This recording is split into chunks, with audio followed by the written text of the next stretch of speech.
Phillips able to keep it alive.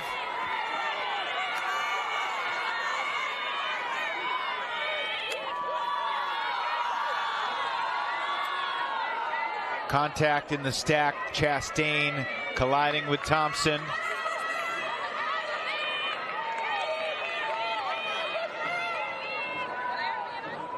Just looks like a small misstep there. A lot of the Mali players very close together, not really spreading out. That's out of bounds as well.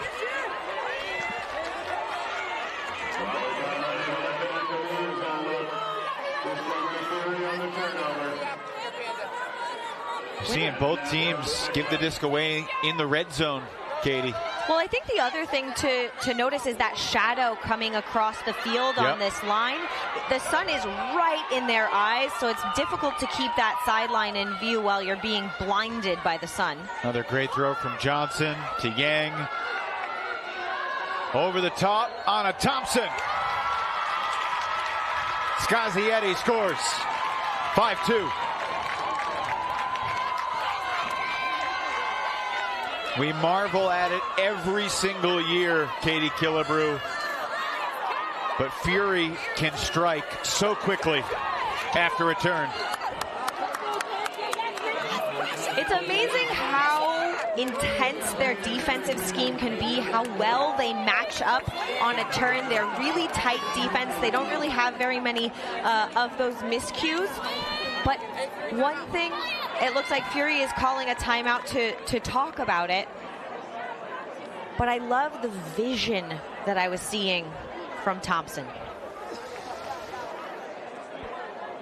Here you can see Thompson, and there's Maru close and Scazietti deep. So both of those were viable options, and it freezes the defender in that deep space. Instead of going up and over the top, you can see Blaise Sevier there trying to kind of get that narrow option and doing a great job, Thompson, of taking what the defender wasn't looking at, really taking what the defense is giving up, essentially.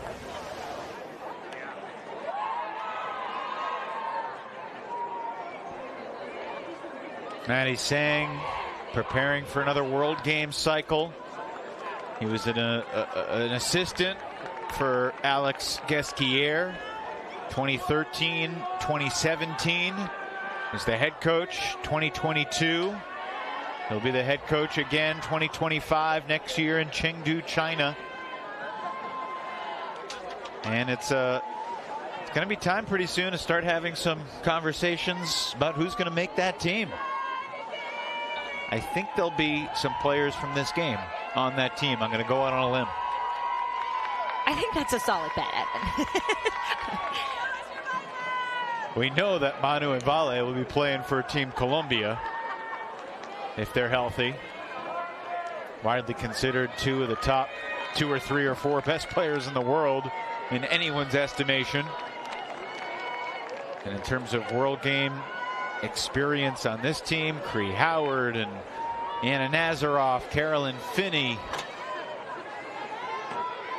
Anna Thompson hasn't gotten the World Games call yet. That could be coming.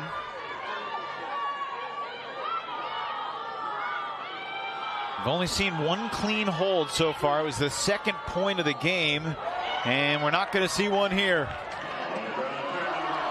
Molly Brown, though, quickly wins possession right back.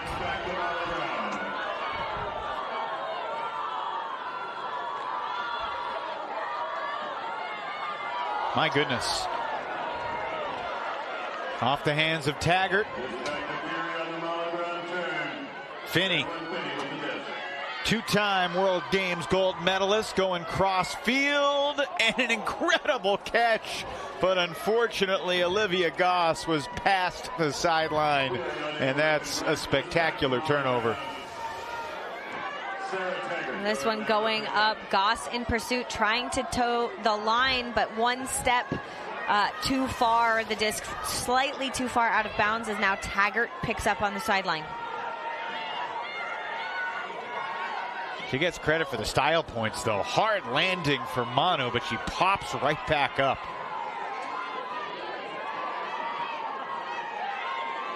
Swafford was going deep, now coming back under. Chased by Sharon Lynn. Taggart feeds Pitcaithley.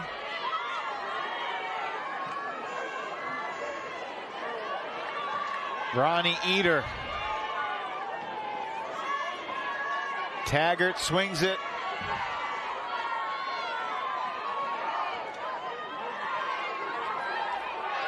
You can see a straight up or really flat mark that Fury is playing, yielding a turn there because the angles are just not there for the Molly Brown cutters upfield that they're used to.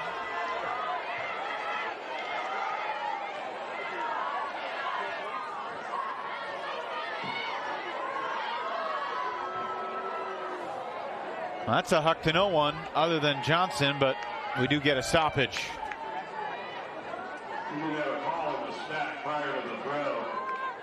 Well, depending what the rule was, Kirsten Johnson does a really good job of being sure, because that would be a turnover if that wasn't caught, but it's going to come back, I think, to Howard, who had the disc there. Retaining possession, actually. It seemed like it wasn't important, but that's actually very important that Kirsten Johnson goes and gets that. Yeah, so it's going to stay here because it was when the disc was in the air. Yeah, we should be one here. Stalling one when you're ready.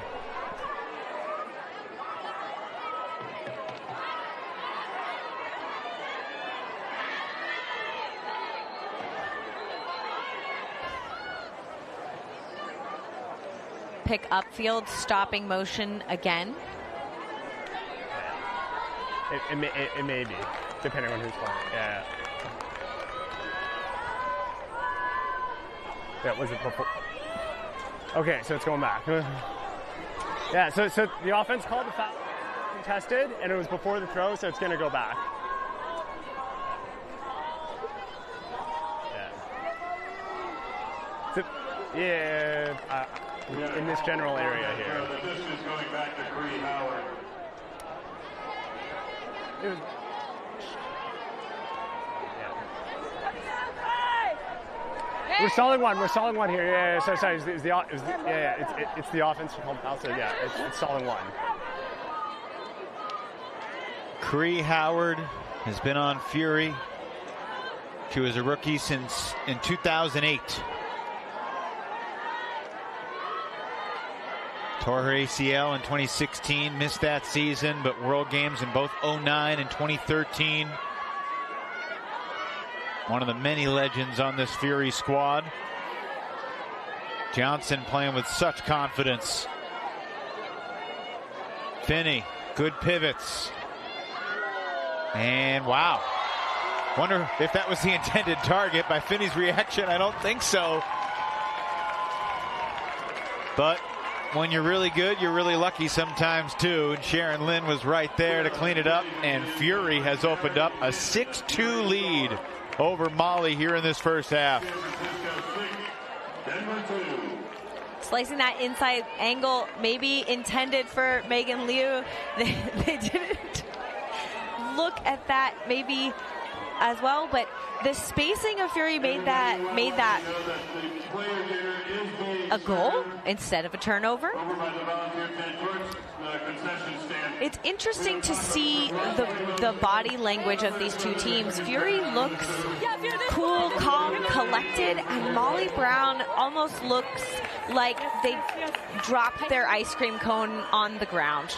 It's just sad and deflated, and for a team that usually plays with so much heart and fire and enthusiasm and energy, they're going to have to manufacture that from somewhere to start playing their best. My guess is that it's going to be a defensive play or a big layout block from probably the Cardenas twins. I mean, let's be real. Like they are sometimes those energy getters. But if somebody doesn't do it soon, this game is going to get out of their hands. From an offensive standpoint, Katie, what do you want to see from Molly Brown? Do you want to see what Bob Cryer wants, which is calm down, let's hit the open hands? Or do you want to see the athletes making crazy plays because maybe that's what could get them going?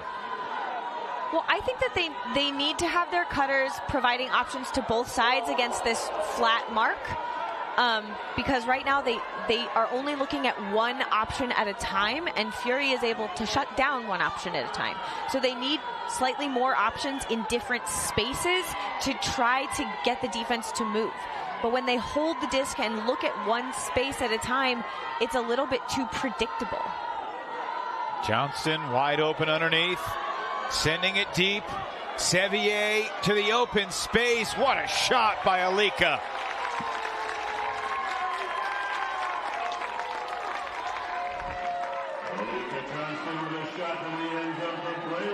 And that is an excellent throw and use of the space. Fury wants them to move the disc. They've proved that they're going to get turnovers in that handler reset space, forcing Molly to throw a lot. And Alika Johnston finally says, you know what? I'm just going to throw it to space on the far side of the field. And Sevier has enough of a motor and was looking at that space. That is about throwing your cutter open. You can see the disc almost falling out of the air because there was so much lift underneath it, or air underneath the disc, as opposed to a crisp throw. So Sevier doing a great job to run that down. Ian Toner would be disappointed if we didn't give that one a big wahoo-wah for the Virginia alums collaborating for Molly Brown. They're just the second turnover free hold of the game. It's the first for Molly Brown.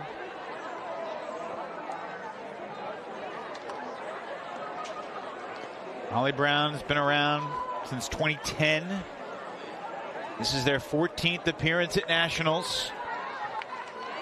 They're 26-4 this season, entering the semis. That includes a victory over Fury, 14-12 on July 14th at Pro Elite West.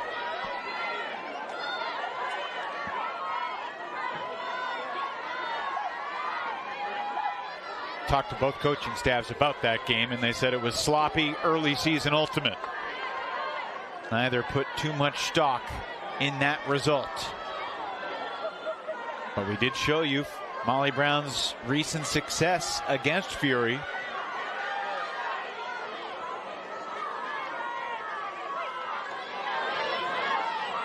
We have seen some big swings when these two teams have played through the years. That's well done by the Fury offense. Rachel Chang to Han Chen, but hang on. We have a call a couple throws ago, I think.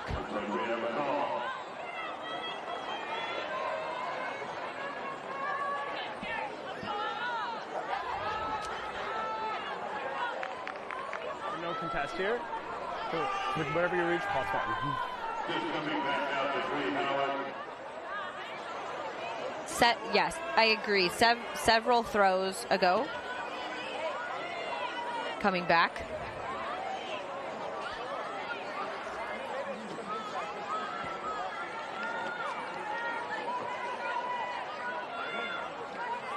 Some of these discussions feel like they're taking an extraordinarily long amount of time.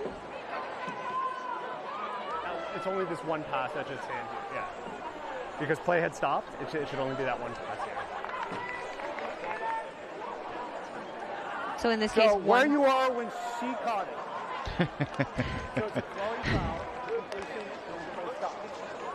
Were they that far in the field? I feel that one continuation. I think it's another thing about the hand signals is it can be a visual cue of when and a call happened, as well as the sideline can echo that call so that we don't have so many continuations on beyond that throw. Chang with the disc to Finney.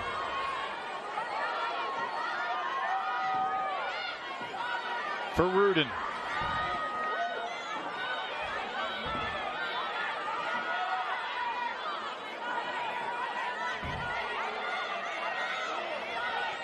Molly Brown doing a nice job guarding the space in the end zone.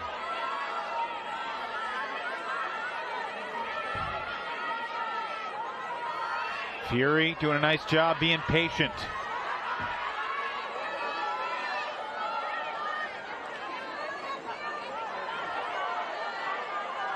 Molly Brown's pushed him back 15 yards. Yeah, and this is that poach scheme or almost zone that they run in the end zone set, having to go. They sneak it through to an open pair of hands, and it's dropped by Cree Howard. Stunningly.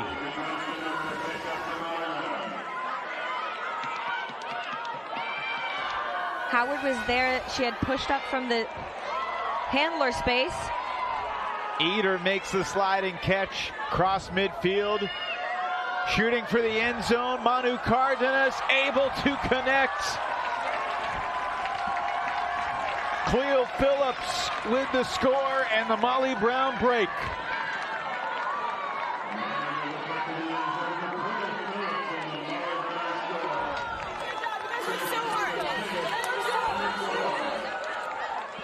Celebration on the sideline. What a chain of events. That call bringing the disc back and the start and stop of action.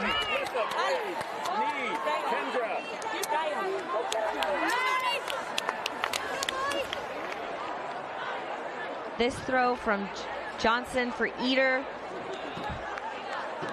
gets the disc a bunch of yards, and then this outside backhand for Phillips. Meade in pursuit, but no real chance there for the defender from that angle. And what had felt almost like an assured Fury score, because they did in fact score, and then the disc had to come back, now goes the other direction, breathing life into this Molly Brown side. Absolutely.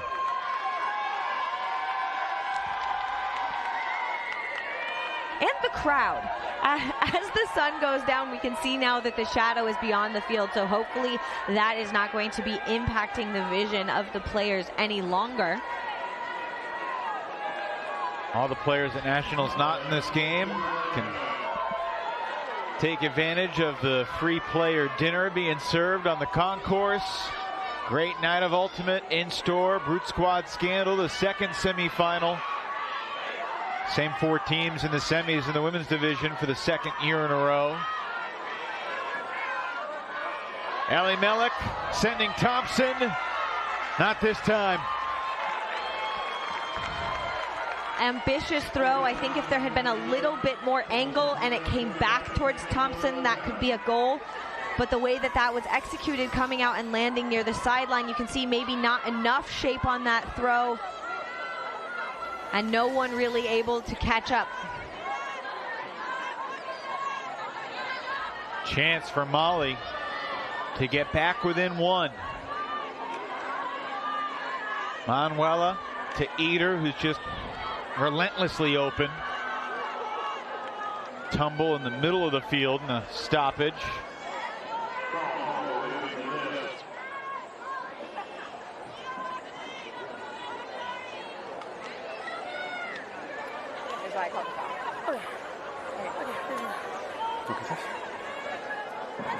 Foul against the offense. No contest. I think it was in the air, so we're still at 1. Conversation with Harris and Cardenas. It was also Imanishi and Sevier a little bit further downfield that got tangled up. Everyone playing tight defensive space except for Dina Elimelek, who is putting herself deep in the end zone space.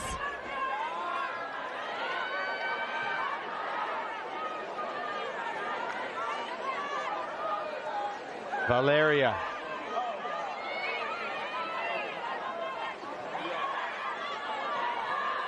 Nice touch on that swing with Harris's footsteps nearby. Very tight window again.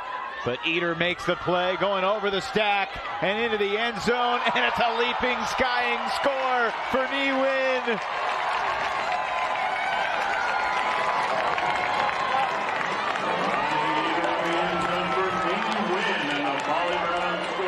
This is the style of offense that I love to see Molly Brown. This is where I feel like they are playing their best. They're changing the point of attack quickly. Valeria probably has the fastest pivot in the game, and Eder, once she gets this on this side, completely changes the side of attack. Ella Melik had been poached into the deep space on the open side, and you can see there, just gets turned around, Wing gets up and absolutely yanks it out of the airspace.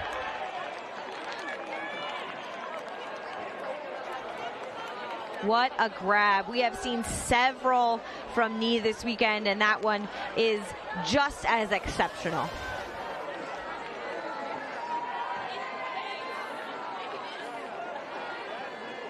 "11 points in. We've seen 7 breaks, 4 for Fury, 3 for Molly. And there's no script for this, folks. That's what's exciting about semifinals, Evan. We may know that some of the teams at the top of the division will be here, and we know we're going to get a good game, but we certainly don't know how every point is going to be scored, which is why we're tuning in to this show. Well, it's all about survival. Molly Brown claims to be sponsored by Survivor. Their 3 lines are named Brain, Beauty, and Brawn. And that's Cree Howard making amends for the drop earlier with a ridiculous catch over the shoulder of the defender. That's more like it from the U.S. national team star, Cree Howard. Between 2 defenders, Cree Howard is a player that always has a smile on her face, and she's so nice. Unless you're defending her, and then it feels like she might have a dagger in your ribs, because she is always so clutch, especially in the end zone. And this throw, Rudin putting it up with space. Howard doing a great job of reading it over Sevier. Sevier was in excellent, almost perfect defensive position. You can see citing her player and the dish, trying to box out right there with her hand, and Howard just makes that look easy, and it is not. In such good position, she forgot to attack the disc, and Cree won that battle. Second goal for the Fury vet. Snaps a 3-0 Molly Brown run. The 3rd turnover-free hold of the game for the 2 teams, 2 for Fury. That pull is out of bounds. Perez going to take it to the brick mark. Alyssa Perez just joined Molly Brown in 22, but a captain, Bob Cryer, has raved about Perez's leadership. Fun to see the emotion after the game-winning goal against Phoenix, but now another turnover and a chance for Fury to take it to half. That was a turnover from Chastain. Maru quickly dishes to Johnson in power position. Thompson calling for it, gets it.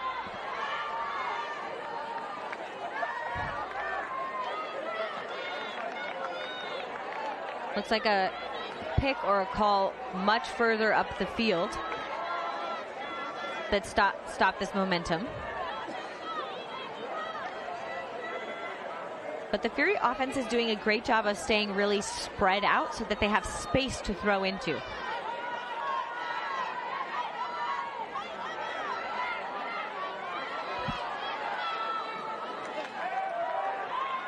Timeout Fury. Johnson will have it when play resumes.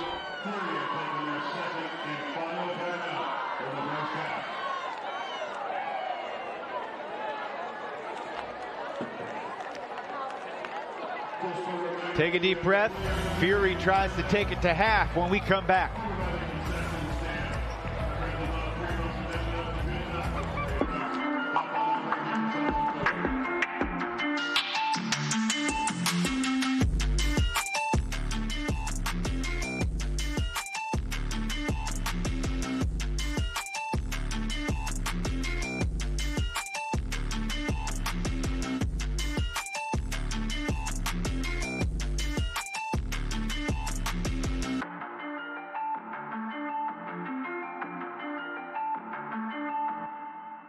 The 2024 USA Ultimate Club Championships are presented by Discraft, home of the Ultrastar, the official disc of USA Ultimate. Your place for all your ultimate and disc golf needs. Visit discraft.com. We make flying discs fun. It's an annual tradition. Fury in the semis at Nationals. Even after a off-season that saw them lose more than a half dozen players. Serge Griffith becoming a coach. Nancy's son becoming a practice player and coach. Kirsten Johnson still around, though. That's a heck of a punt spike to celebrate taking half here in the semis.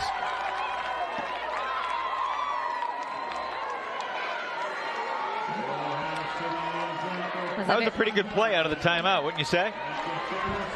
I was just going to say, sometimes when teams take timeouts close to the end zone, they overthink those plays and turn it over.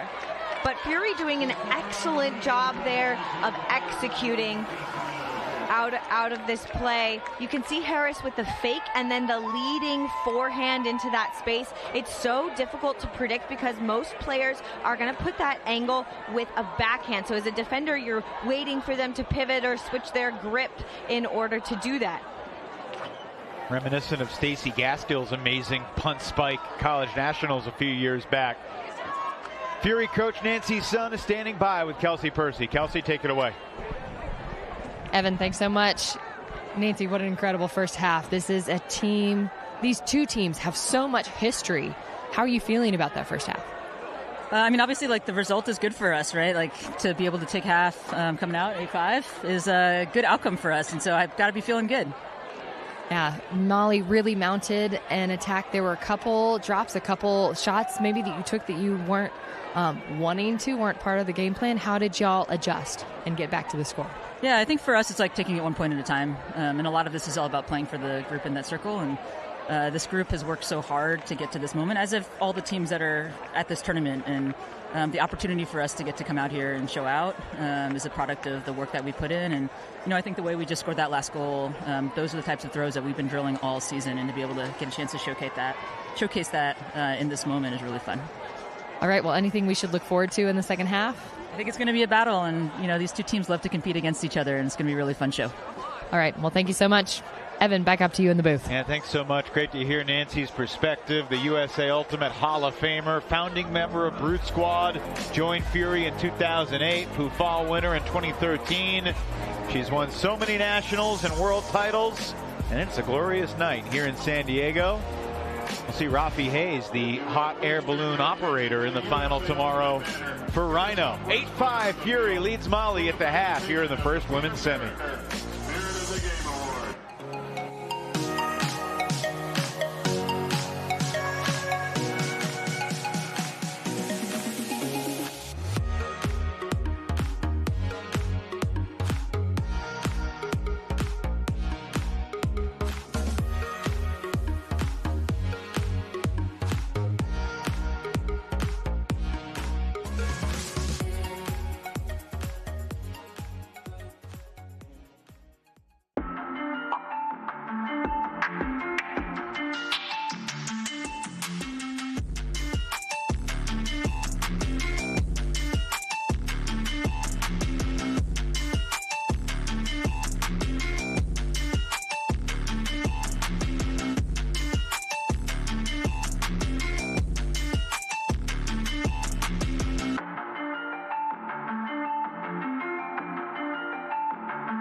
There is a place where we are us at our best. A place where everyone is welcome. Regardless of age, shape, skin color, or anything else that tries to box people in. A place where we defy the odds, defy the naysayers, and even defy gravity. A place where it's accepted that success doesn't belong to the faint-hearted. It belongs to the brave, to the determined. A place that knows grit, knows grace, knows bright lights, and knows empty bleachers. A place where we remember to laugh. Where we learn to trust. learn to high-five strangers, and eventually even learn to fly. A place where character, community, and competition are all as balanced as a disc in flight. That place isn't in a stadium or on a field. That place is in the spirit of our players. Because we don't just play Ultimate, we live Ultimate. Fury with an 8-5 lead at the half in this first women's semifinal against Molly Brown. Let's get the Denver perspective with Bob Cryer and Kelsey Percy. Hey, Bob, thanks so much for joining us. That was quite a first half. Bunch of ups and downs. How are you feeling about it? I feel like both teams had a little bit too long to think about this game and got themselves both a little too excited. So you're seeing those kinds of characteristic mistakes of high energy and adrenaline. And I think both teams are settling in now, and we're a little slower to get there. I hear that. I mean, good energy. I thought you made a really good resurgence to bring it back more even. What are things you're going to be looking for your team here in the second half? Really, we just need to throw to the open players. Right? We're throwing into tight windows, into small windows, and the bigger windows are there, and we're just not willing to move that disc across the field and find the better shot than the one that we're taking so far. As far as Fury, always with a team you know so well, the challenge is what do you do that's new or different ever? Is there anything you're looking to take away from them here in the second half? I mean, they run the same offense and a lot of the same strategies that they've been doing for years that they've had that success with. They just look to be doing it with great fitness. Their cutters are relentless right now. So we're just trying to find the matchups and the legs to stay with those cutters and keep trying to get that disc. And when we get it, then keep that possession for a while by changing the point of attack a bit. Well, Bob, thank you so much. Good luck. And we look forward to more in the second half. Evan, back to you. Yeah, thanks, Kelsey. There are certainly breaks to be had. 15 total break chances, 8 total breaks, only 5 total holds in the first 13 points, Katie. Yeah, for me, the stat that jumps out is the number of clean holds. Clearly, these teams aren't necessarily afraid of turning it over. They've been used to getting it back on defense. But currently, Fury is doing that so much better than Molly Brown is. It's something we've seen them struggle with in previous games. They were able to get the turn and not convert, but Fury hasn't had that same story. This layout is going to live rent-free in my head. Anna Thompson, that same third throw. Fury doing such a good job of placing themselves and having just more oomph in this game so far. Eater over the top to win for the Sky and grab there. That made it 6-5. And then out of the timeout, Harris to Johnson to finish off the first half with the 5th Fury break. And remember, they got broken on the very first point. Well, like I said, they don't seem to be that concerned about the turnovers or the breaks because they have so much trust that they're just going to get it back, which is abnormal at this level. That is abnormal to have a view of that in a semifinal matchup, and the trust that they have in this program and their ability to get Ds and the tabula rasa, clean slate kind of mentality that they go at with each line. Molly Brown just hasn't really matched that energy-wise yet, but we have the firepower. We've seen them have the firepower in the past. Claire Chastain's going deep. There was a deep defender there, but it was well angled. And Chastain able to reel it in. Resets for Lisa P.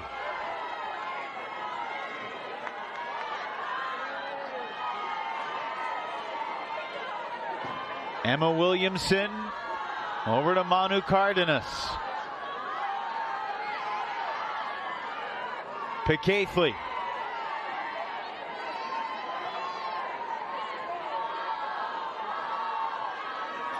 And a stoppage due to a pick downfield.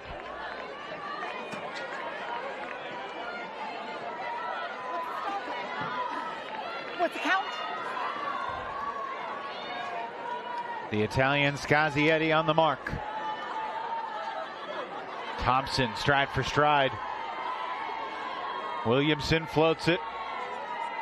Manu holsters and resets. Working with Taggart now. And shooting up the line, and a sliding catch for the Molly Brown score. A clean hole to begin the second half. There was really great defensive switching from the Fury defenders on the handlers, forcing Molly Brown backwards for a bit, but then going counter flow. Molly Brown found that space on the outside.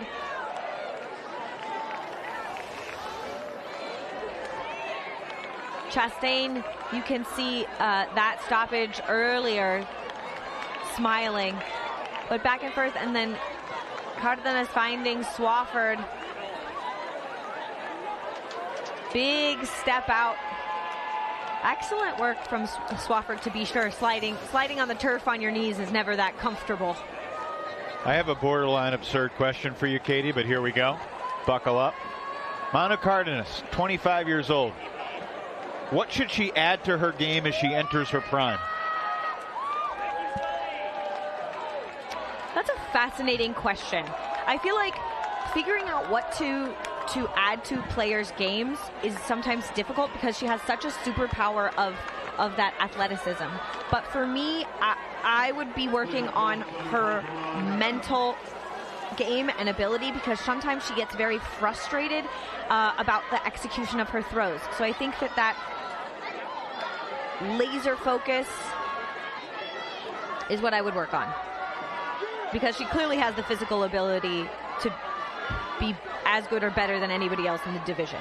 It's what makes the great players great, though. They're always looking for something to improve. Maggie Rudin up the line. Eder deflects it, and it finds the ground. A precarious deflection with Han Chin nearby, but Eder does record the block. However, behind the play, looks like an uncontested foul.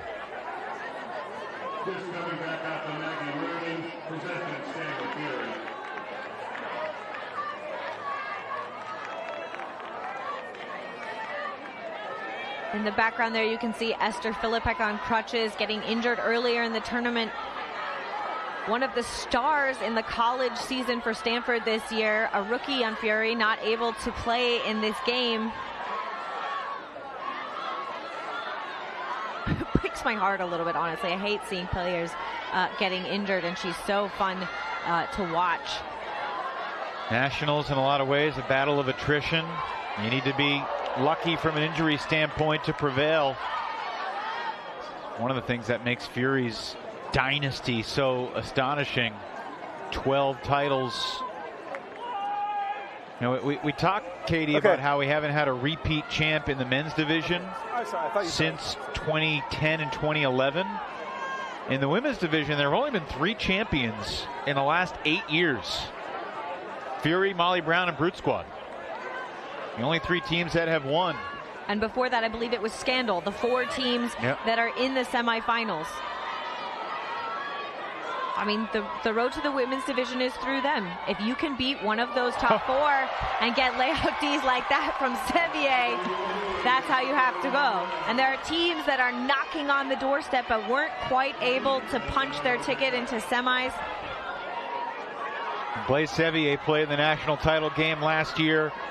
Lost it to Brute Squad as a member of Scandal. She's got unfinished business. Wants to get back to Sunday at Nationals.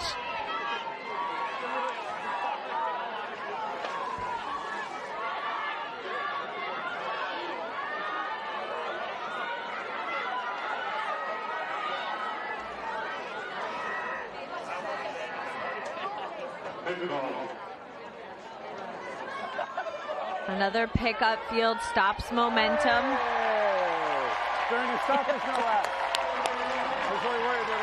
Fans applauding the fact that the lights just turned on here at Canyon Crest Academy. And literally about 20 seconds ago, I asked our producer, Charlie Eisenhood, when the lights are being turned on, because the darkness was starting to settle in. This is a big break chance for Molly Brown. And Alika Johnston drops. I commentator curse that one. Feeling the pressure under the lights. Werfele keeps it moving. Chen with a low laser. Goss resets for Finney and into the tight space. Chastain wisely avoided the dangerous bid, but her restraint allows Fury to convert the score. It's 9-6. I mean, that's something to be said about Claire Chastain.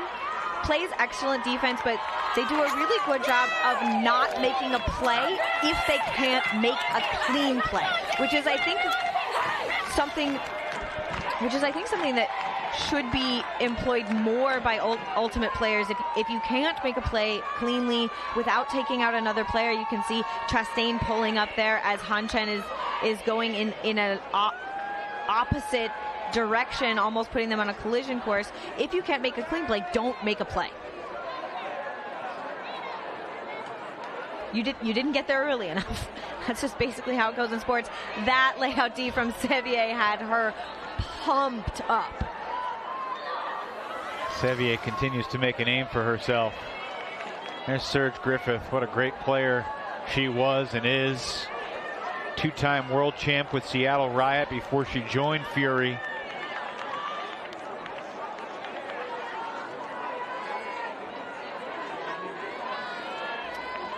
It's fascinating, though, because if Molly Brown had been able to hold on to the disc there, that 8-7 score feels so different than 9-6.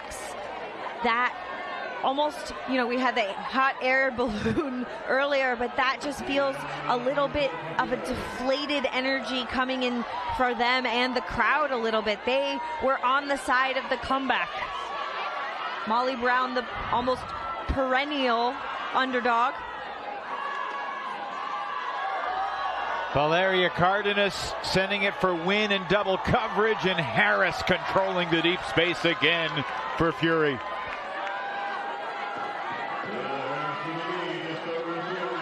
Seeing a healthy Shayla Harris play deep defense is so fun to watch. She does such a good job of triangulating the space and then putting up throws like that.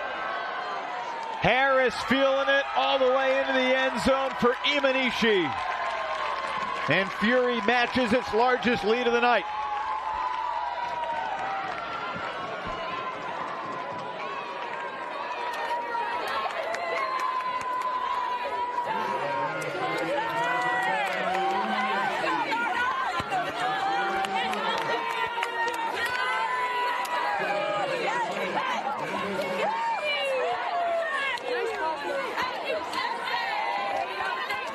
That's Valeria there, frustrated after that Huck turnover in what was really excellent defense from Fury. Kanari Imanishi, the Japanese national player there who got the score. But you can see the back of this stack help two players, Skazieri and Harris, dropping off to help in that deep cut, which was straight off, and then Harris unrelenting the other direction, putting shape on that throw. So even though Taggart was on the open side of the defender, only Imanishi was able to get the reception and almost face backwards as the power hands go up in celebration, as yet again Molly Brown going down a break against Fury.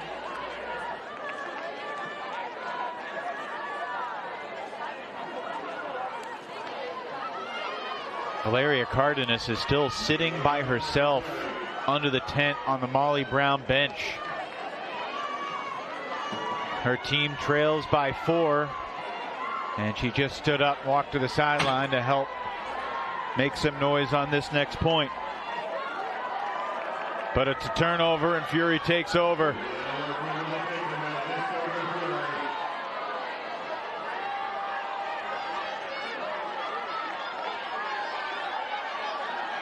Finney calling for it. Defense lacking right now from Molly. Can someone step up and make a play? That's a laser from Finney off the hands of Lou. And Molly gets possession back that way.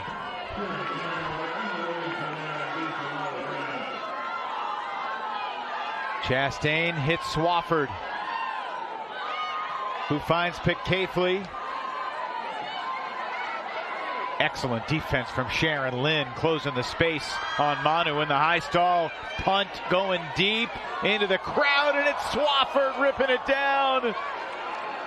Two Fury defenders on the ground. Swafford throws the score, and Bailey Shigley makes it 10-7.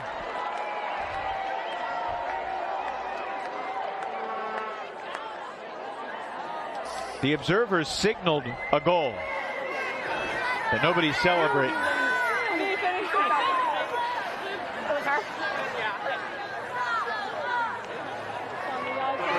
It's also really late. It's also really late. It is a clarification potentially from Carolyn Finney about who collided in there in that pile, but Cassie Swafford providing the energy for Molly Brown, both on the defensive side of the disc and otherwise. This was a late throw, and Swafford just goes straight up as players' legs maybe get a little bit tangled on the other direction. Stall 9, you have to try to go the other direction, at least for field position, and Swafford yoinks it over the head of Finney, who looks a little stunned there on the ground. You can see why maybe they made a call for clarification after that collision. That was an impressive yoink. Swafford's had a good game. Sevier's had a good game. You know, we've talked about the Cardenas twins a lot, because when they are on, they're unstoppable. But tonight, they aren't connecting in the way that we have seen them in earlier in the tournament. And which doesn't mean they won't the rest of the way. They could turn it on at any moment. But it does mean that Molly Brown will have to lean into their depth in a way that we haven't necessarily seen other players who are excellent, like Kennedy McCarthy, who's on the mark right now on Margot Sturt, who almost got a hand block, right? Those players are going to have to step up in this space in order to get Molly back in this game, essentially, after they're down 3. Bunch of cutters converged. Ellie Mellick took charge. She's got 3 wide open receivers, and none of them can get it. Thompson's bid comes up short. I honestly think that Von Depp maybe had a better angle there. It's hard to see if they communicated about this. Dina putting the throw up, I don't know that it was necessarily intended for either of them. You can see it's coming away from Thompson, essentially defending Sarah Von Depp instead. I think that may have been intended for Von Depp. Off her fingertips. Another opportunity for Molly Brown to cut into the deficit. McCarthy going deep. The former Vermont star brings it in, a step shy of the goal line.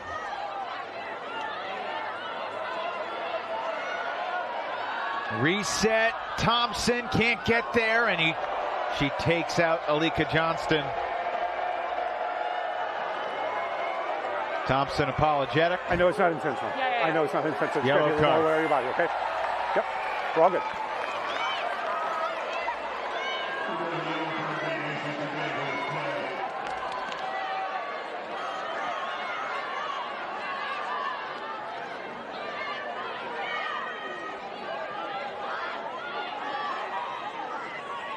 We get another call behind the play. Thompson and Johnston again. Cutters finally realize it. Oh, okay, yeah. So we have foul, is there a contest?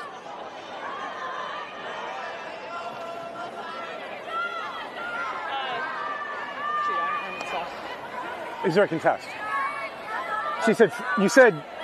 She said foul instead of contact. Foul. Yes, and we didn't stop play. That's why it's okay. violation. So, okay, she said foul, so yeah. Foul, no contest, 1. Thank you. Sorry about that. We're all good. We're all good. Violation on the restart, moving a little bit early. Khalil Phillips sometimes a little bit over enthusiastic. Tight window, but a great catch, and Lostra was in the end zone. And that was stepping up from players we haven't really seen contributing on Molly Brown in the same way. Sai Lostra was a player in that Fury Molly Brown final in 2022. Fury famously tried when she was a rookie on this squad, fresh off of Quandary in college, to try to get a turn off of her, putting extraordinary amounts of pressure on her as a thrower, and she did not buckle then. Just like she came up with a high pressure situation here. Excellent work from Molly Brown to use the full field with this throw to Kennedy McCarthy from Cleo Phillips. What a toss. Under pressure. I love seeing it. You have to love seeing it. Molly Brown has fight, and that is why they're fan favorite in this division. There's a look at Sai Lostra right there getting a high five from Kennedy McCarthy. Katie, I love the point you made about Molly leaning into its depth, and you brought up Kennedy, and right on cue, Kennedy creates a little ruckus here in the semifinals. Second time that Molly's made a run after trailing by 4. They were down 6-2. They got it back to 6-5. Then it was 10-6. Now it's 10-8. Molly led 1-0, but then was down 3-1 and has trailed ever since.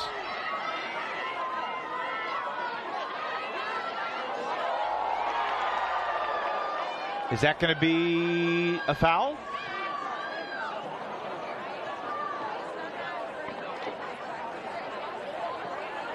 It does look like Cree Howard is saying that she had the disc and is calling a strip. Okay. Foul accepted? Foul contest. Okay.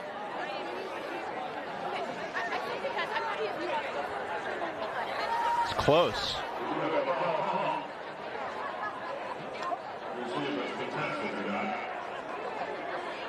How do you feel about that, Katie? I don't know. I mean, looking at it, there are 2 players coming in. I think that if Cree also hadn't pulled up, there could have been a collision. Mitch Bengley just said we started with a check. No foul. We started with a check. No foul, no strip. Fury turn. Crowd likes it.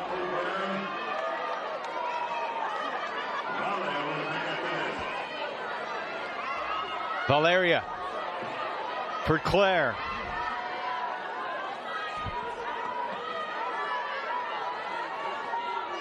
Sevier. Up the line, Perez.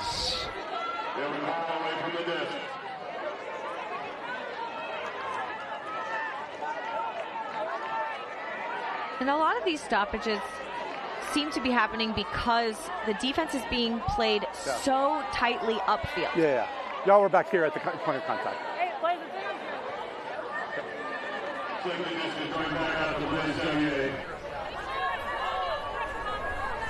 Everybody set? Okay, restart with a check here, please.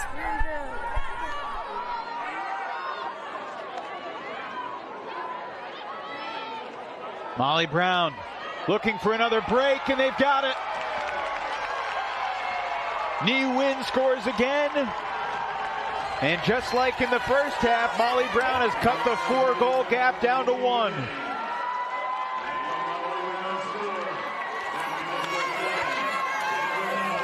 And this is where I am seeing Molly Brown grow in this tournament. When I covered their games earlier in the tournament, as you can hear them yelling, energy, energy.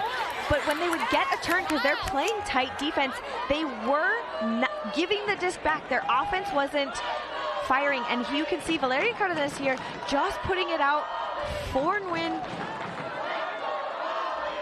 in this space, very quickly releasing after a bidding. Howard tries to get there.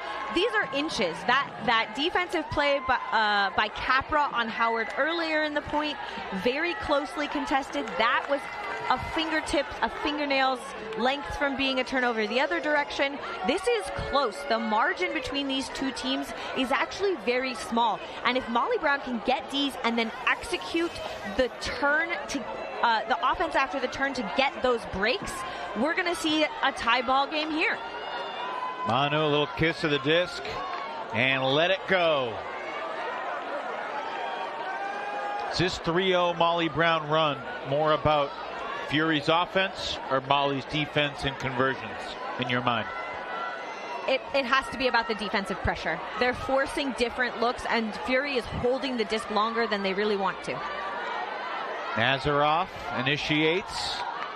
Out there with Thompson and Khalees Cardenas in the backfield. Harris lefties it nicely ahead. Anna Thompson on the doorstep already. Khalees Cardenas back to Thompson. Good defense by Taggart on Nazaroff. Big bid from Manu. Nazaroff breaks the mark and scores. Anna to Anna. 11-9 Fury. You can see from that point that Fury is having to throw into non-traditional spaces because of the defensive pressure that Molly Brown is putting on. And there are some very close ones because they're having to throw, inside out forehands, elevated backhands, lefties into that leading upfield space past the poaching defenders. And it's a really, I think, a testament to what Nancy Sun was saying, that they've been practicing those throws all season. They've been practicing throwing into those unconventional or new spaces because it's so predictable a lot of times, with a hard force and stopping the up line and, then the button hook cut, etc., etc. And you can see that bid from Manuela coming across and the quick pivots, finding that space. Really excellent work there from really the three players on Fury who were in the handler space. They weren't really able to get it to the cutters except for maybe one throw for Shayla Harris, but they did a great job upfield keeping those other defenders out of the way so that the handlers had room to work. It's an important O point here for Molly. 20 points in, there have been more breaks than holds. Can Molly hold here to get back within one? Because last time they were down 4 and scored 3 straight to get it in one. Fury scored the next 3 to take it to half. Sevier lost the disc, swinging it around against Lynn. The question is, was this a foul? I didn't want to throw it, but were you releasing it? No.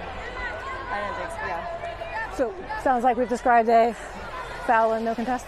Yeah. Is that what I'm hearing? Yeah. Okay, I don't want to put words in your mouth, but that was... Yeah, okay. I mean, yeah. You have a foul, there's no contest. We're going to restart here with the check, coming in on stalling 1.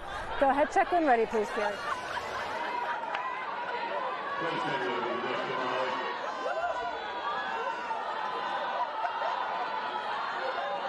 Capra able to connect with a bidding win. Here's Phillips.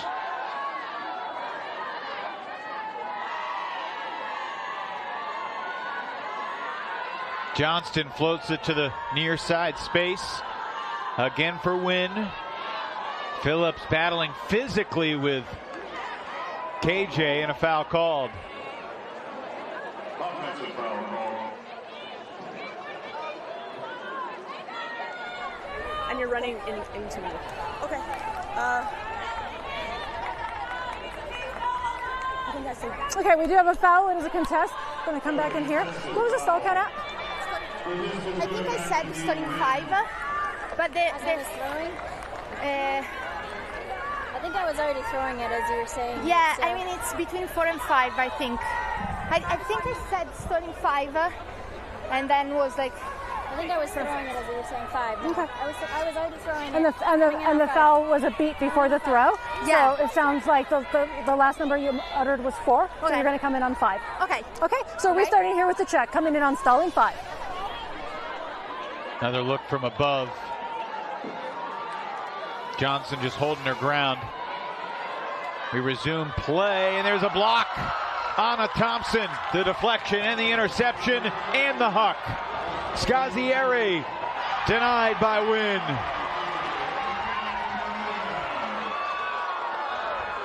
Nee Wynn's had herself a night. And a tournament, honestly. Phillips downfield. Mitchell. And then Phillips to Johnston.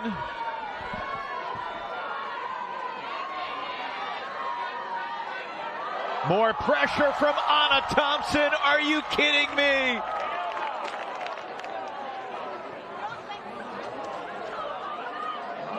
A call was made. Not sure if it was a foul call or just an injury call. You got anything to add here? I heard you, but.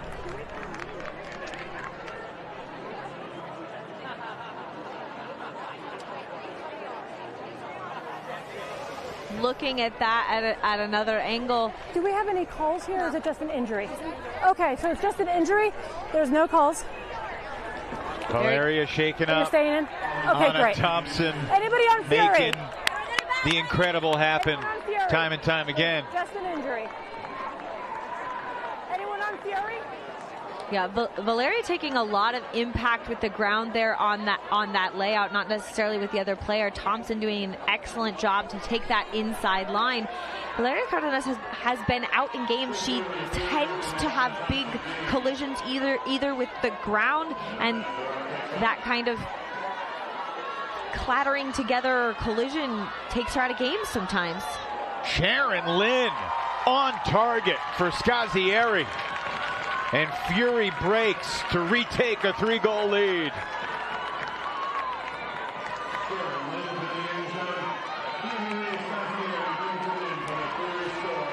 You have to talk about Anna Thompson in that point. The defensive pressure that she was able to put on is unreal.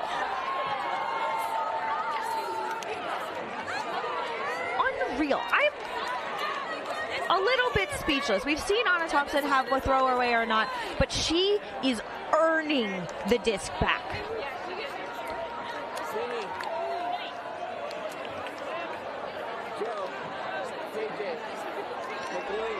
Anna Thompson putting together a really incredible career in this sport. First in the mixed division with AMP.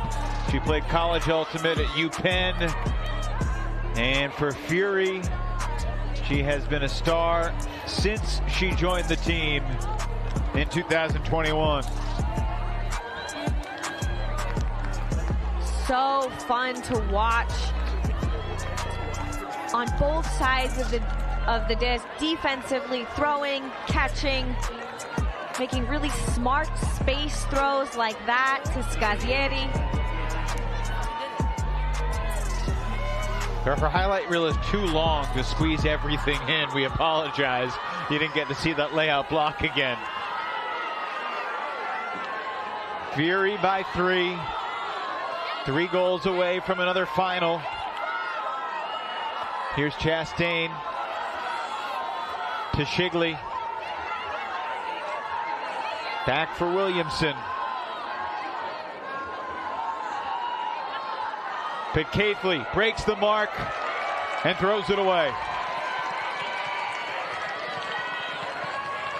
Molly Brown has given themselves a hill to climb. They were almost there, evening it up with Fury, and then it just felt like boom, boom, boom, right like that. Fury punches back.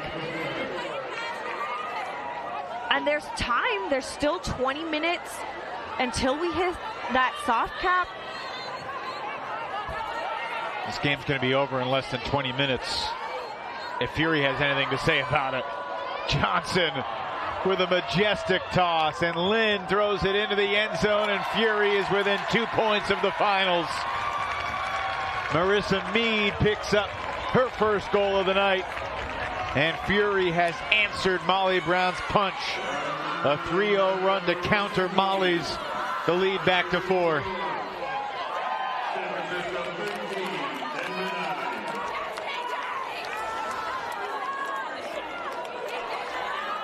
Big. You could see that 2 Fury players had just beaten Chastain and Williamson. How you don't know that disc is going to go up. Kirsten Johnson has done it at least 3 times in this game. That big backhand floating perfectly for Lynn, who does not hesitate to put it up for Mead.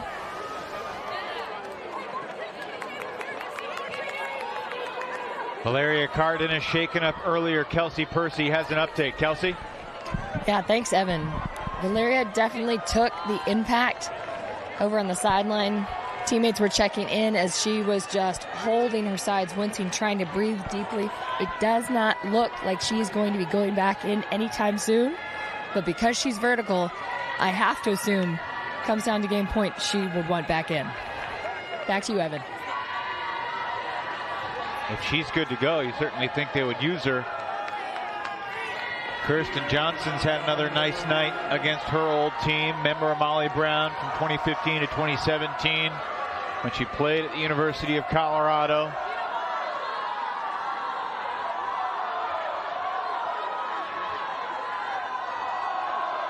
Another interesting dynamic to point out. Sharon Lynn threw the last 2 assists for Fury. Something Maddie Sang has done for a long time, Katie, is have players be on the field 2 points in a row, no matter whether it's O or D. That's something that Maddie does more than any other coach in Ultimate, quite frankly. Dina Elimelech.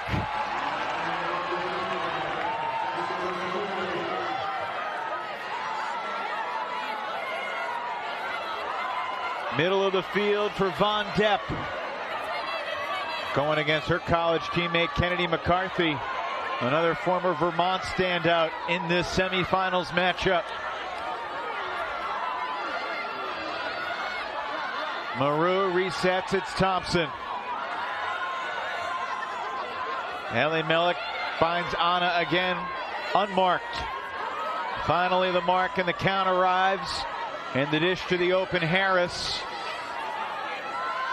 Molly trying to create some chaos, and finally they induce the turn as Eder lays out to block Thompson's shot for the end zone.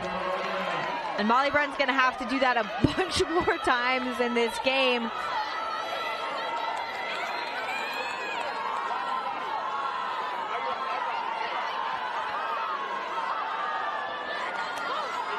McCarthy, no mark, no count. Harris bears down.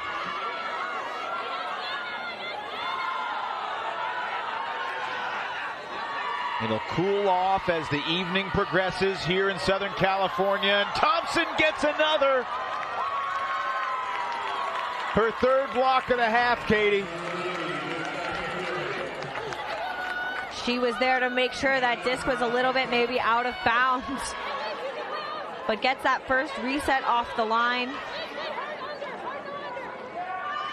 Looks like a timeout being taken by Thompson. I was going to say before that excellent defensive play on Fury, Molly Brown really seems to be struggling against the straight up mark and the poach towards the middle of the field. It means that they have to go around and go wide, and they aren't comfortable in that space. We can see them throwing that looping throw back in bounds, that one trying to hit Eder on the sideline, and they just aren't hitting it.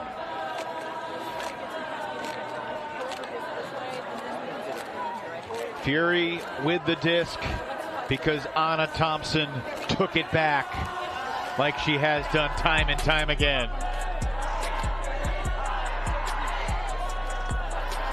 Her defensive pressure is just relentless.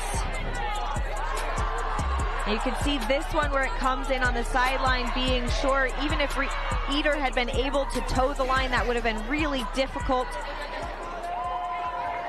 Thompson not really a player who shows the emotion on her face. We saw Blaise Sevier get that layout D and then celebrate, and Thompson gets those Ds and then looks like it's an average everyday occurrence, like no big deal. And maybe for her it is, but man, it's fun to watch. Another break opportunity for Fury, but an errant reset from Harris. Alika Johnston sends it deep. Shayla Harris was the deepest cutter, and it's incomplete as Eder comes up empty on the leaping attempt. 5th turn of the point. matching the most we've had on any point tonight.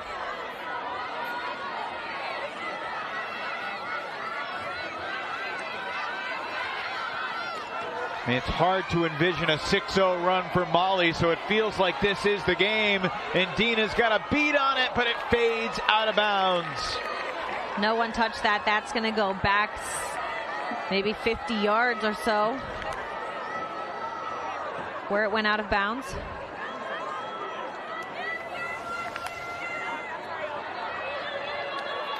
Not quite enough shape on that. Dina had steps, but doesn't land in bounds. We've seen Dina make that catch before, towing the line. I would love to see another one of those highlights in the back corner of the end zone. I feel denied of a highlight. Well, maybe it'll come right here, as Molly seems to be battling a bunch of things, perhaps fatigue setting in. Molly, the lone semifinals team in the women's division that came through the pre-quarters. Ripped away defensively by Lostra. Here's the 5th offensive possession of this point for Molly Brown. Eder had McCarthy's open hands, looked off her.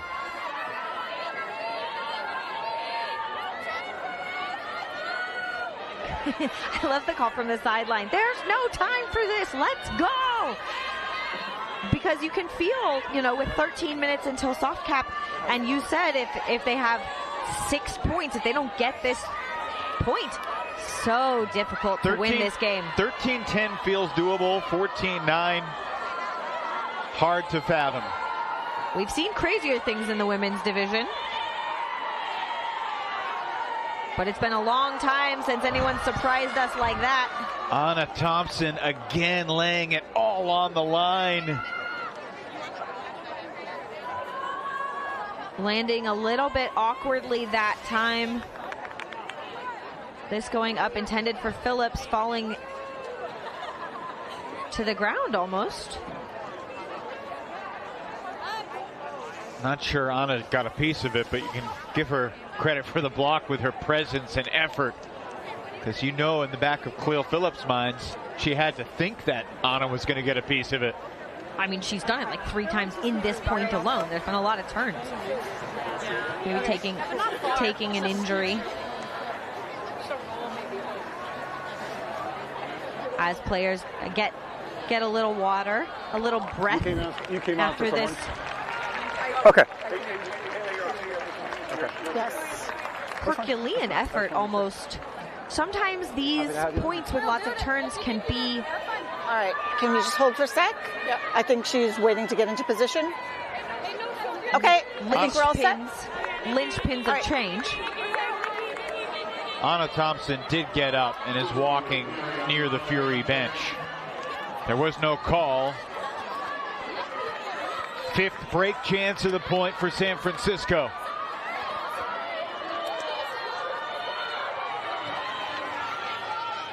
Nikki Yang dishes for Juliana Werfeli. And here's Harris. And a deep shot.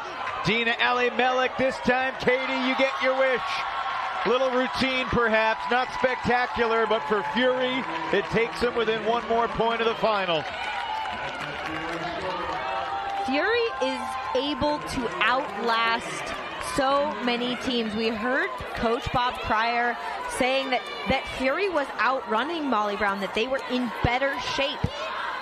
And you can see over the course of this game that point after point, Fury has had the legs to make those deep cuts the opposite direction, and they're just beating the Molly Brown defenders. Harris here had Elimelech, but also Yang. There are more Fury players in the deep space than Molly Brown defenders. And if you do that enough times, even if the throws aren't perfect, you're going to score. And that is why, you know, running the track workouts, doing all of the things. I know that Dina Elimelech is one of the players who is known for being in the gym.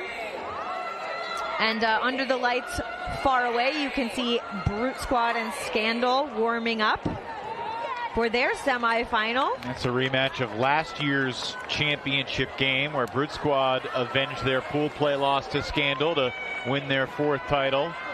course, this is a rematch of the championship game from 2 years ago, where Molly Brown beat Fury for its first and only championship.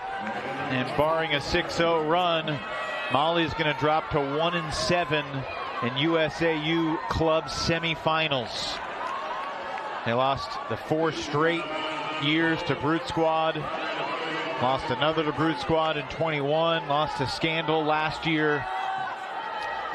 Laria Cardenas picking up the disc. She was down but not out.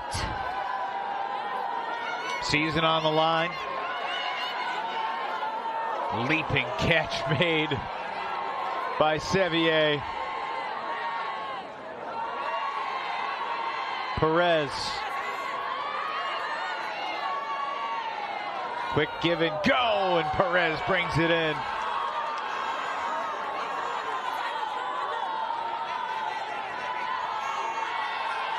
Molly continues to battle. Before they can think about 5 straight breaks, they need a clean hold. Or any kind of hold, but a clean hold would be nice to save the legs and set up the defense for success.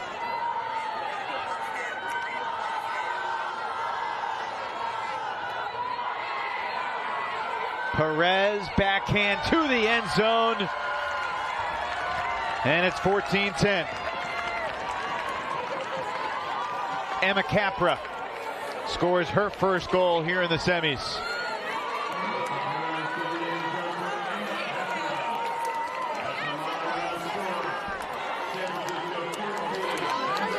This game feels a little bit frustrating to me because you can see that when Molly Brown is playing offense, they can play it so beautifully. Are you wondering why we didn't see more clean offense like this? Well, the reason we haven't is because that is one point that Fury wasn't doing a straight up poach mark. They did a slightly different mark, and when they're forcing one directionally, Molly Brown can absolutely shred through that person to person. But they haven't been able to string through that kind of offensive mentality when Fury is changing up their defensive looks. I think that if you talked with Maddie Sang and Bob Cryer after this point and after this timeout, the coaching from Maddie Sang, the defensive looks are what has given Molly Brown the difference, as well as maybe the overall fitness level. But it also could be, to your point, that Molly Brown had to play one more game. They had to play a pre-quarters round, as well as they played a Universe Point versus Brute Squad on Thursday. All those little things add up to not maybe having legs in this game, the games that you're working for your entire season.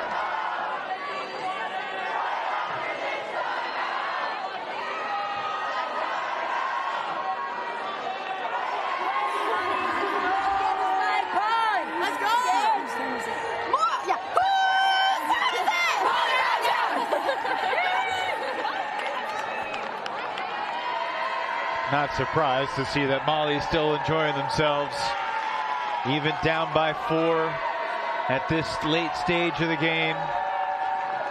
By the way, the parenting award of the weekend, and there are many candidates, but Maddie Sang, I think, deserves the trophy. He was coaching in quarterfinals while holding his daughter. He got his daughter to go to sleep.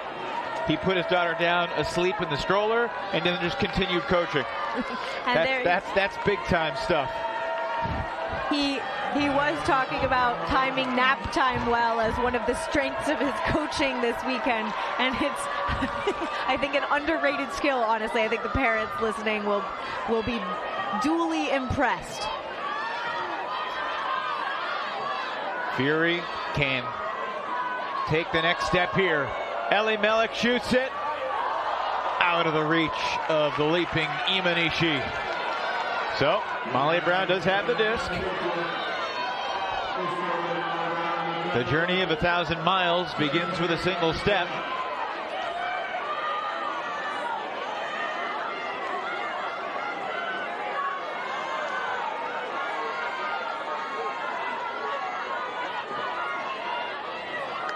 Manu.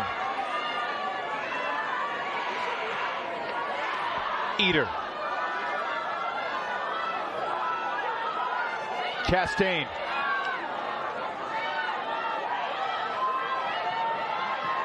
Stall count rising. And Cardenas gets free. Manuela throws it high in the air. Dina there defensively, and she gets a piece of it. Really difficult read there for Sevier. That was a high stall count put. I think if it had had another 10 yards in it, that's a score for Molly Brown.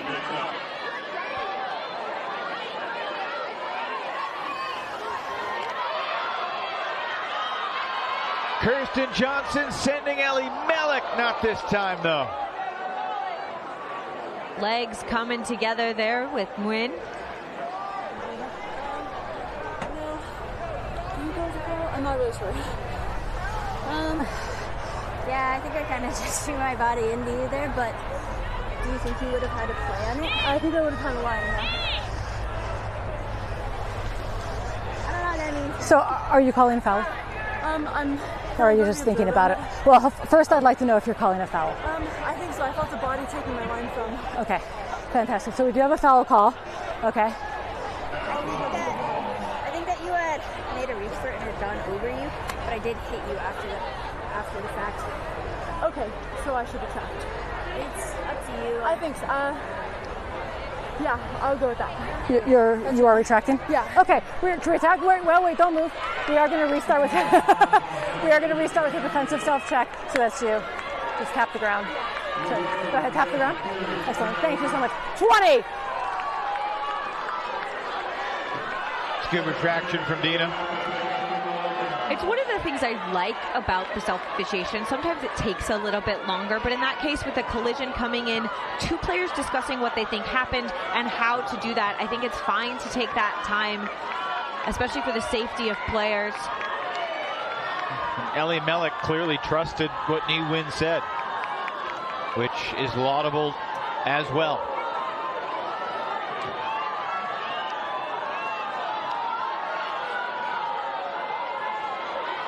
Here's Taggart. Cross midfield. Chastain. Another good gainer for Eder.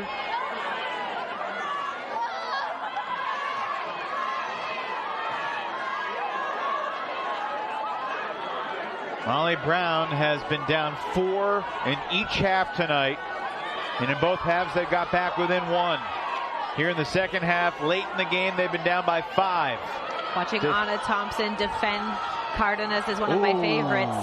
Chastain colliding with Johnson.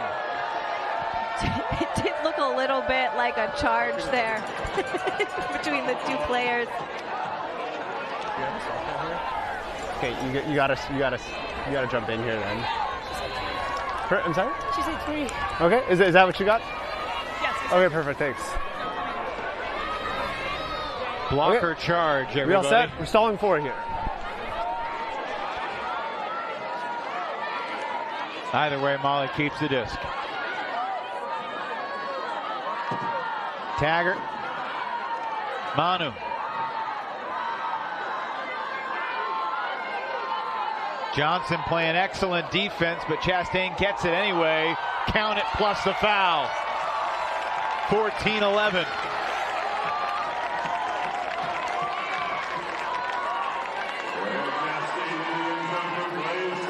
You see the clock winding down, but that doesn't matter because it's a game to 15 either way, and there is no hard cap in semis and finals.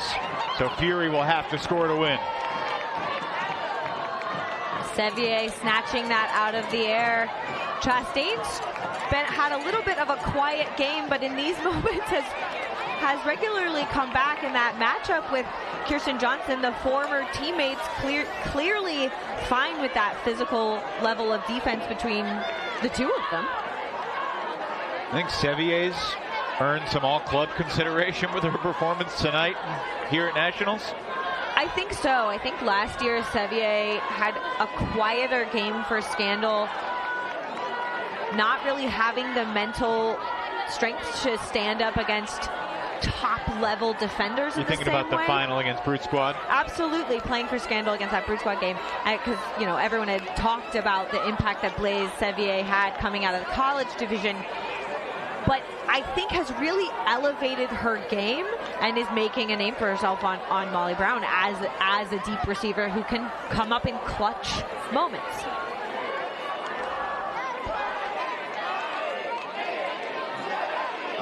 There's Valeria throwing the pole.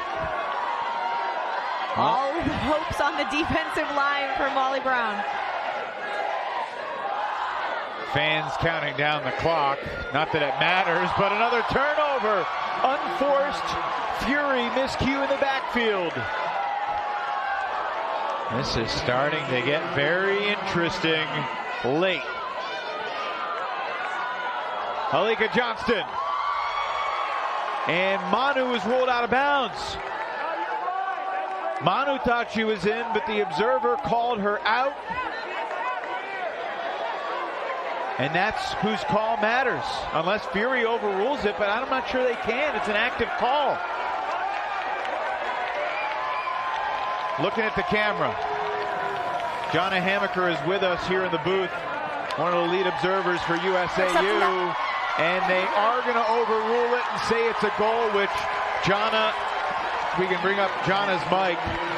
This is something that players can do from the other team is overturn the observer's call? You can. If the team to your detriment can overturn the observer call, and in that case they did and awarded the goal. So, it's a 2-goal game, Katie. That's 3 in a row for Molly. They're halfway through the 6-0 run they would need to come all the way back. I thought that the use of all of the information at the finger and maybe toe tips that we had was really aware of Manuela Cardenas. You can see the trust in that upline throw from Alika Johnston, keeping the toe down, stopping there, and you can see where the little turf pebbles are flying up. Clearly starts in an inbounds position, but crosses the line, and I think that that one is so close without the benefit of replay. I'm really glad we used that, and treats us to another point, as well as getting buried down in the nitty gritty of the rule sets. Manu and Vale stay out there. Sevier does too, with Chastain and Phillips, Eder and Wynn. How will Fury handle the pressure? They've been broken the last 2 points on offense. Anna dishes for Anna. Nazaroff right back to Thompson. Phillips pressuring the reset.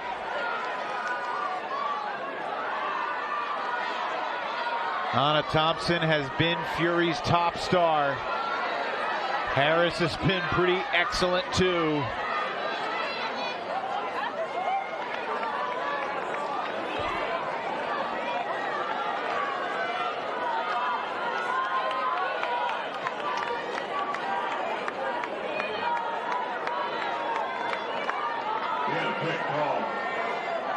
Eder taps it in. 35 yards from the final. Dangerous reset. Nazaroff brings it in.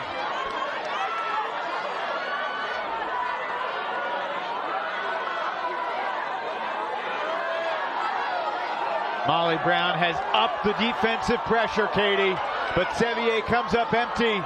And now Harris, so close.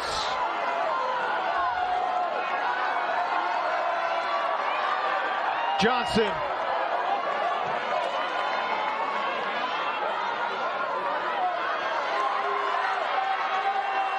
To the end zone to nobody. There's no call.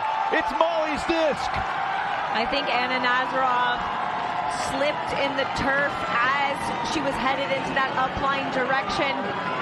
A little bit of a miscue under the intense marking pressure of Molly Brown.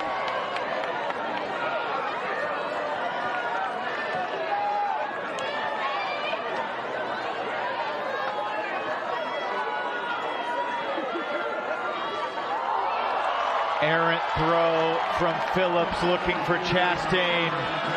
Another chance for Fury. Scuba, tight window. And it's incomplete. Zimanishi calling a foul. Shaking her head. Was there a resolution here? There's no call. No okay. call. 20. She would have been out of bounds.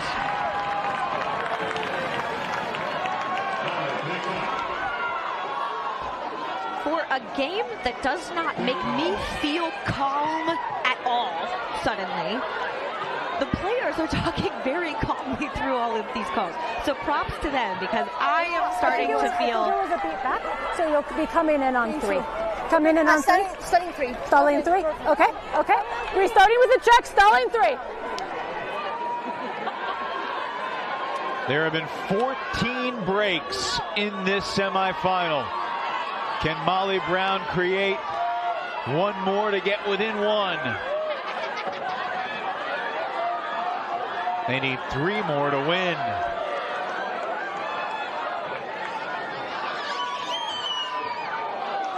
And Wynn dropped it. 2 drops in this point. Looking for Ellie Mellick. Can Ni Wynn save the day again? No! Dina Ellie Mellick skies to send Fury to the final. 15-12, San Francisco moving on again.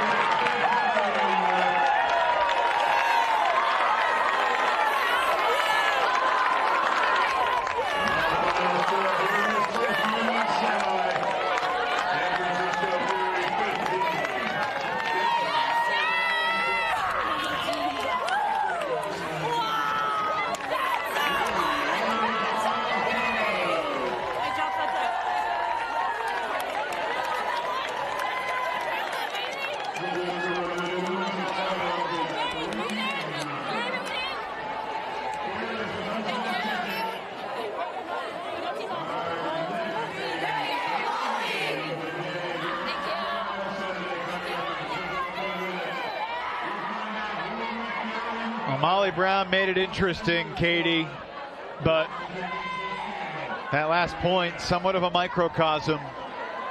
Molly Brown had their spectacular moments, but some elementary errors costing them a chance to get it to 14-13, and we saw spectacular stuff all throughout the game from Dina Ellie Mellick and Anna Thompson.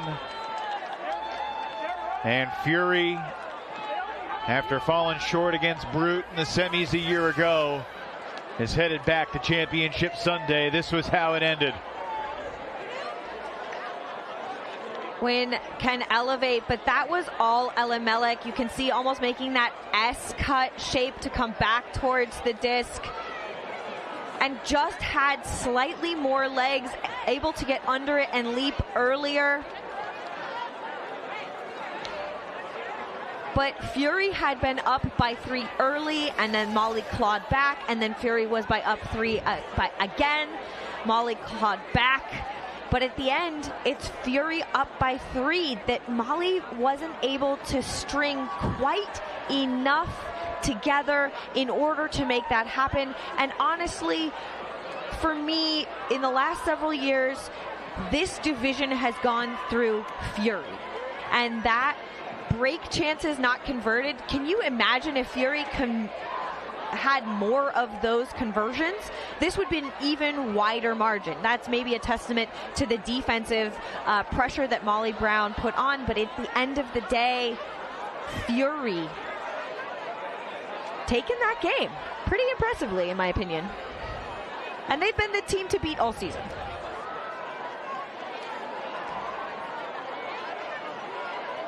Well, Anna Thompson delivered our Discraft plays of the game. This layout score was pretty great. She had numerous smooth, silky throws, and the athleticism we saw from Anna defensively defies explanation. What a game, what a player. Anna Thompson standing by with Kelsey. Wow, what a game. How are y'all feeling? feel great. Yeah, it's a great feeling, but we have one more, and that's like honestly what I'm focused on right now. Exactly what I said. It feels great. It feels like another chapter. So. Okay. Well, completely different halves, right? Of both had ups and downs. Molly kept fighting back in. How did the first half feel compared to the second for both of you? Honestly, I didn't notice a difference. We were really focused on the next moment, the next point, and when you're focused on that, there's nothing different than what's in front of you. What you said, I think everybody kept fighting on D, and that's why we kept our tool. So. Okay, I like the poise. So you've got the next two contenders up. Any thoughts on tomorrow or things that you're looking forward going into this? Will you stay and watch the semi?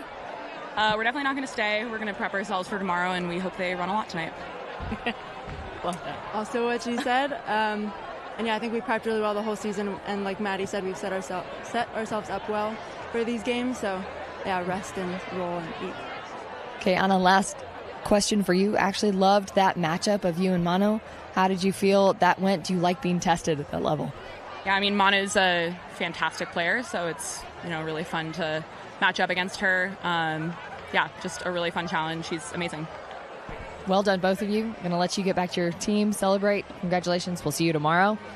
Evan, thanks so much. Back to you. Yeah, thank you, Kelsey. What a game. Fury was down 1-0, jumped in ahead 3-1 from there and never trailed. But it certainly wasn't a routine, straightforward win, Katie. Molly Brown kept on coming. But too much from San Francisco Fury, and they're heading back to the finals. Like they said, business is not done. They played hard tonight, but there's certainly room for improvement. We'll see who faces them in the next semifinal. Well, for the 18th year in a row at Club Nationals, either Fury or Brute or both will be in the women's final. The question is, will Brute Squad make it another Fury Brute battle, or can Scandal get revenge from a year ago? Molly Brown, their 8th semi in the last 9 years, but for the 7th time in their 8 chances in the semis, they fall short. This time, Fury gets the win. 15-12 is your final score. We got Brute and Scandal coming up less than 20 minutes from now. For Katie Killebrew and our entire Ulti-World crew, Evan Lepler saying so long for now. Fury back to the finals at Nationals.